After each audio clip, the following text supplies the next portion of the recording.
Today, we're diving into a powerful story by one of India's literary legends, Munshi Premchand. It's called Adhar, and it makes you think about a really big question. What is your life actually built on? Our story kicks off with a guy who seemed like he had it all figured out. His name was Mathura, a hero in his own world. But, as we're about to see, physical strength, well, it's no match for the strange and ironic twists of fate. All right, so let's jump right into the first part of the story and meet this central character, a young man who really seemed to be invincible. So picture Mathura. He's 20 years old, and he's the strongest guy in the village, hands down. His life is pretty sweet. Wrestling, drinking milk, playing his flute. His family just adores him, and they've poured all their hopes into him becoming this champion wrestler.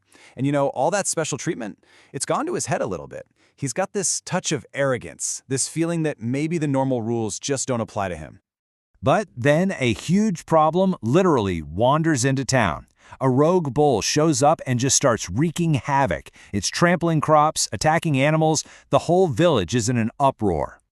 So the villagers, they've had enough. They go straight to Mathura. After all, the bull was attracted to his family's cows, so he kind of has to deal with it. They appeal right to his pride, telling him, hey, if you're as strong as everyone says you are, then prove it. Protect us.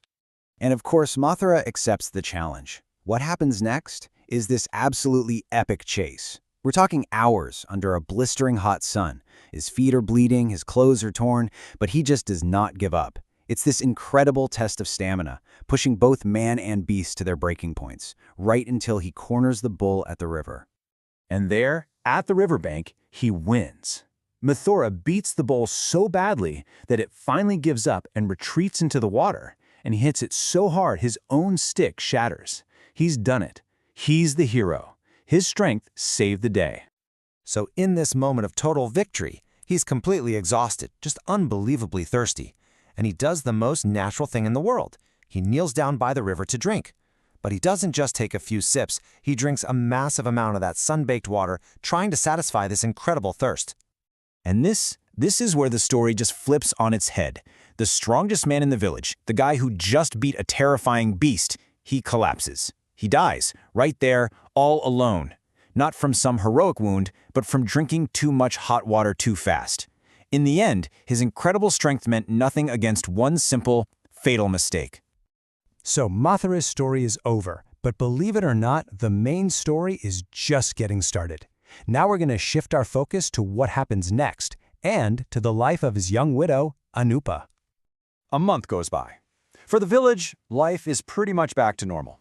But for Anupa, Mathura's wife, her whole world has just stopped.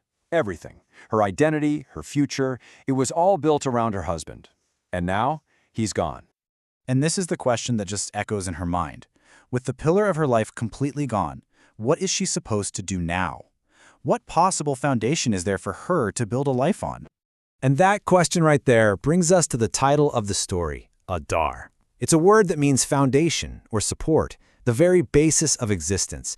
It's the one thing Anupa has lost and the one thing she desperately needs to find if she's going to survive this.